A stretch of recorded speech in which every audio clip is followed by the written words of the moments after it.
काल जसं आपण बोललो की एक सोपा आणि महत्त्वाचा पार्ट आपला आज सुरू होणार, कोफॅक्टर्स.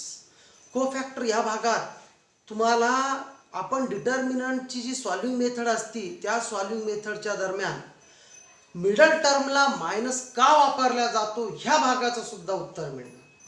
बघा, सुरुवातीच्या एका पिरियडला मी असं बोललो होतो की डिटर्मिनंट सॉल्व करताना मध्ये मायनस घ्यायचा. ते का, तर ते आपल्याला नंतर समजणार. मग आता नंतर म्हणजे नेमकं कधी, तर आज समजणार, आत्ता समजणार. बघा, जे आपण काल मायनर आणि कोफॅक्टर बघितले, तर कोफॅक्टर म्हणजे काय आपल्याला समजलं की जो मायनर असतो त्या मायनरलाच -1/i+j नी मल्टिप्लाय करणं म्हणजे कोफॅक्टर. i+j म्हणजे ज्या ठिकाणच्या नंबरचा आपण कोफॅक्टर काढतो ॲट द प्लेस, ते नंबर दर्शवणारे एलिमेंट. फॉर एक्झाम्पल, मी पुन्हा एक छोटंसं उदाहरण घेतो आणि नंतर आपण पुढच्या भागाला सुरुवात करू. फॉर एक्झाम्पल, कोफॅक्टर ऑफ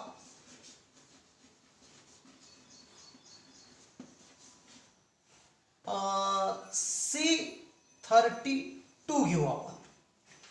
मग 32 म्हणजे काय, थर्ड रो सेकंड कॉलम, म्हणजे ह्या ठिकाणचा एलिमेंट हा 5. मग आपण काय करतो, -1 हे वापरतो 3+2 आणि मग ह्या 5शी रिलेटेड रो आणि 5शी रिलेटेड कॉलम आपण कमी करतो, ड्रॉप करतो आणि उरलेल्या एलिमेंटचा डिटर्मिनंट बनवतो. त्यानंतर आपली चर्चा झाली की जेवढे ही ॲडिशन, जेवढे इव्हन नंबर असणार तेवढे पॉझिटिव्ह येणार आणि जेवढे ऑड नंबर असणार सर्व निगेटिव्ह येणार. कारण कोणत्याही निगेटिव्ह नंबरचा ऑड पॉवर निगेटिव्ह असतो आणि कोणत्याही निगेटिव्ह नंबरचा इव्हन पॉवर म्हणजे समघातांक हा पॉझिटिव्ह असतो. तर -1/5 म्हणजे -1, हा 2 1 जा 2, -3 = -1 आणि याची ॲडिशन आली -1, आन्सर आलं +1. हे एक एक्झाम्पल होतं मित्रांनो की शेवटच्या पिरियडला आपलं जे झालं ते पुन्हा एकदा रिकॅप करणं. आता बघा, आपण हाच डिटर्मिनंट पहिल्या रोचा वापर न करता दुसऱ्या रोचा वापर करून सॉल्व करू. थोडंसं डोक्यावर जोर टाका मित्रांनो. हा कालच्या होमवर्कचा पहिला प्रॉब्लेम आणि याचं करेक्ट आन्सर मी लिहून दिलं -6. ठीक आहे मित्रांनो, तर मग उठा, जागे व्हा आणि ICIचा धागा व्हा. तर चला मित्रांनो, आता सेकंड रोचा वापर करून हे डिटर्मिनंट कशा पद्धतीनं सॉल्व केल्या जाणार आणि हे जे मागच्या पिरियडला आपण मायनर कोफॅक्टर बघितला त्याचा यूज कशा पद्धतीनं होणार ते आता आपण बघणार. बघा, हा सेकंड रोचे एलिमेंट काय आले, 1 3 2. त्याचे जर प्लेसेस विचारात घेतले आपण, 21 डिनोटेड बाय 1, 22 डिनोटेड बाय 3 आणि 23 डिनोटेड बाय दिस एलिमेंट 2. तर मग सेकंड रोचा वापर करून डिटर्मिनंट सॉल्व करताना अगोदर सेकंड रोचा फर्स्ट एलिमेंट घ्या आणि त्याचा कोफॅक्टर लिहा. कोफॅक्टर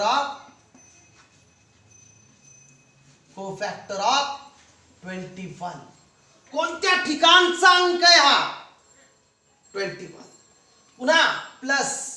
आता इथं मायनस घेऊ नका कारण आपला डिटर्मिनंट सेकंड रो नी सॉल्व करणं चालू आहे मित्रांनो. सेकंड रो तो मायनस कसा येतो त्याचं उत्तर तुम्हाला आता मिळणार.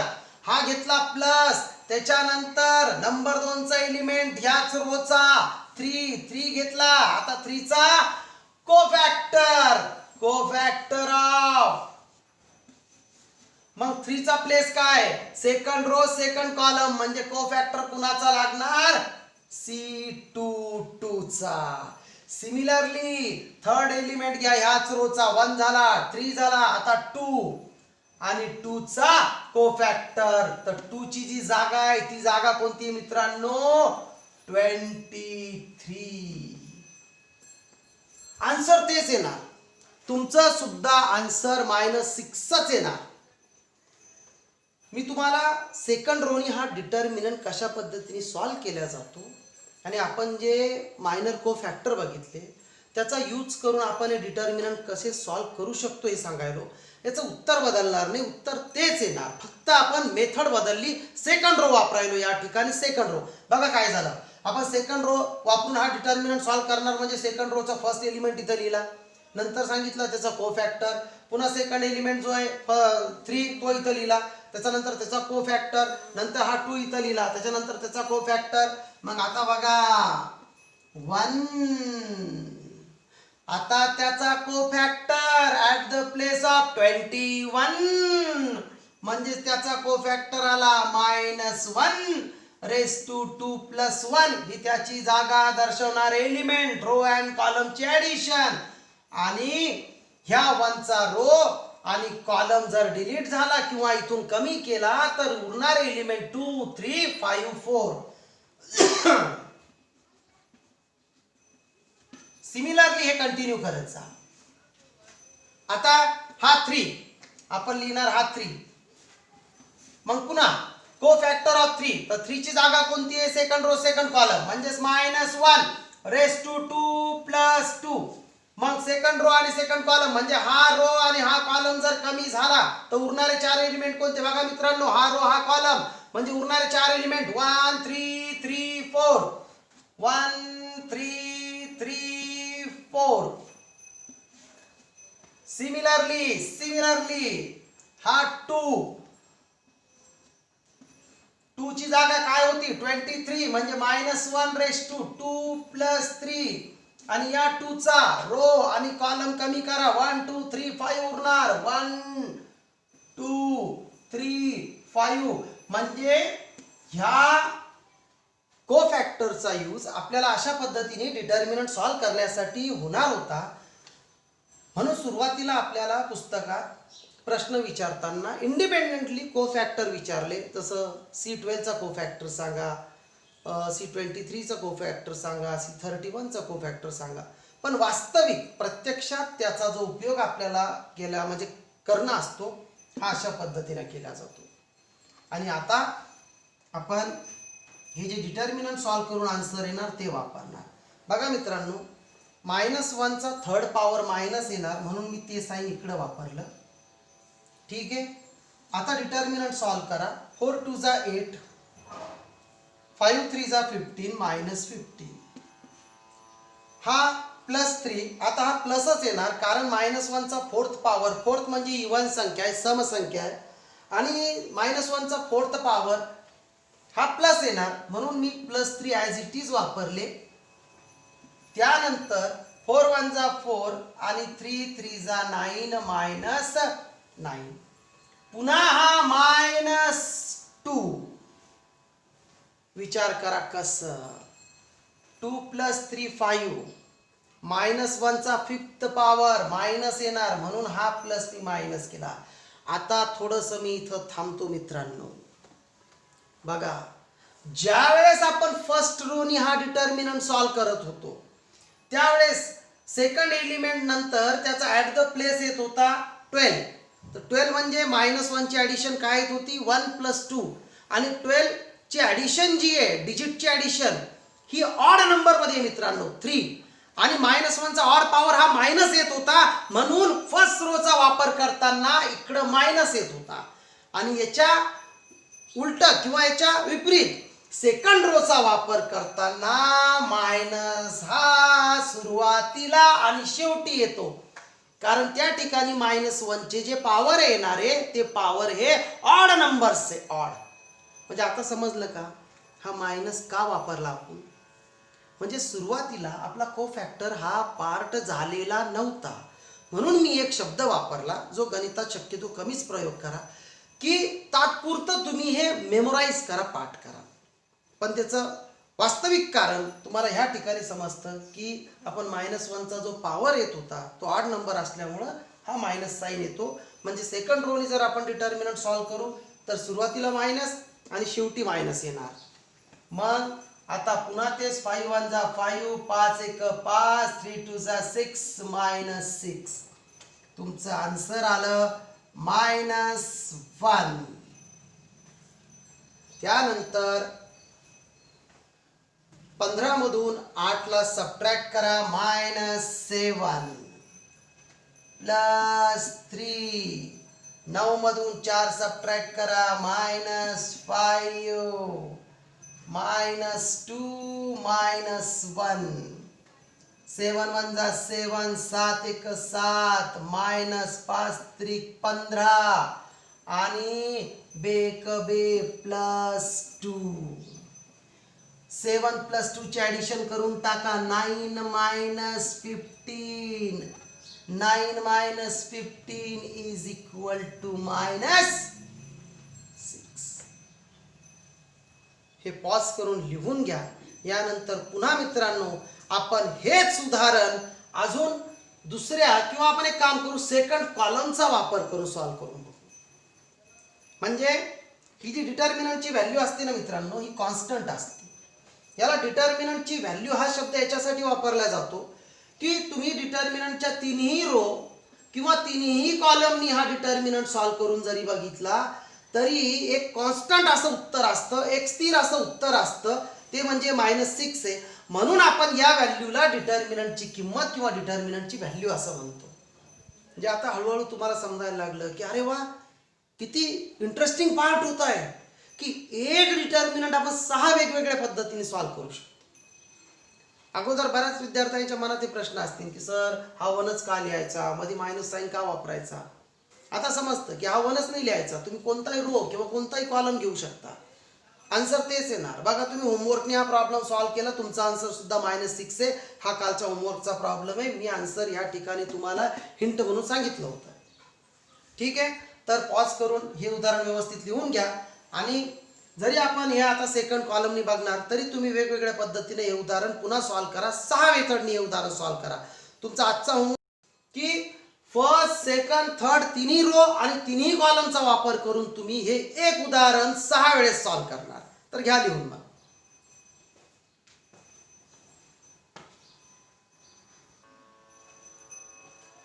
बघा मित्रांनो, पुन्हा एकदा एक छोटंसं रिव्हिजन देतो.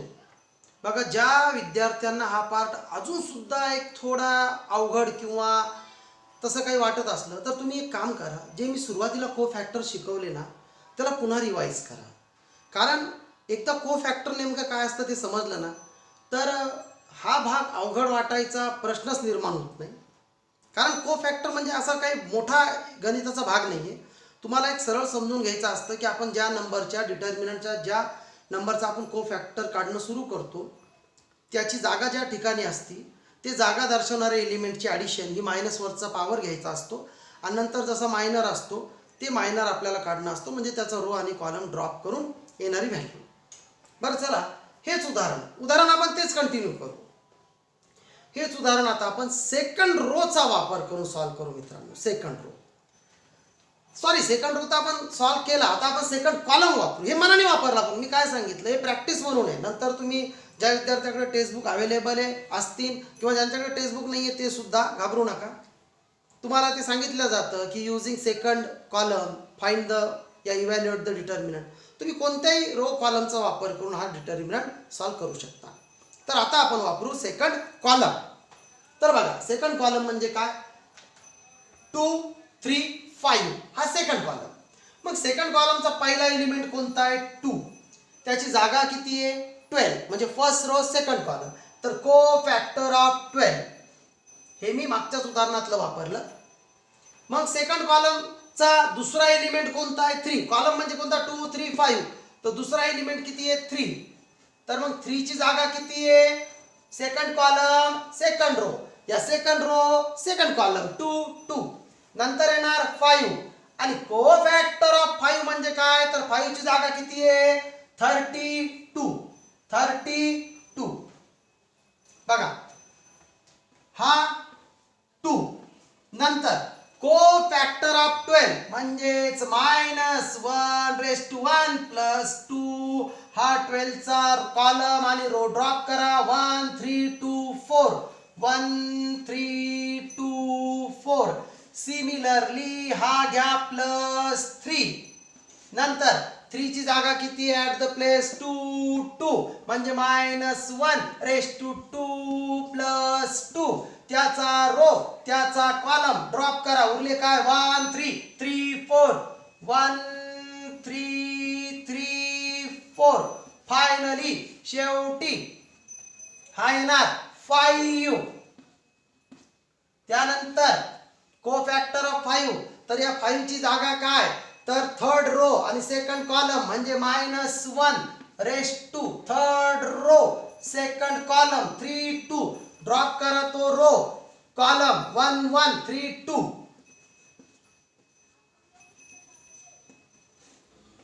ही स्टेप समजून घ्या. ज्या विद्यार्थ्यांना कोफॅक्टर व्यवस्थित समजले नसतील काही हरकत नाहीये. आता हा भाग समजून घ्या.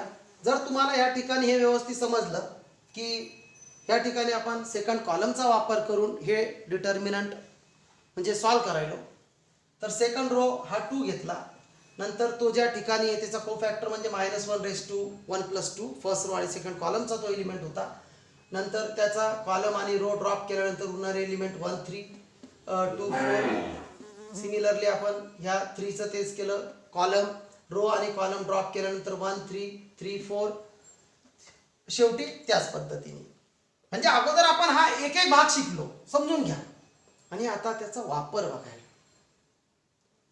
तसं तर वास्तविक एक उदाहरण भरपूर होतं हा भाग समजून घ्यायला पण कसं आहे ऑनलाईन लेक्चरमध्ये बऱ्याच वेळेस तुम्हाला हा फरक येऊ शकतो की सर आम्हाला नाही समजलं काही विद्यार्थ्यांना समजलं वर्गात आपल्याला समजतं वर्गात आपल्याला हे प्रत्यक्ष समजतं की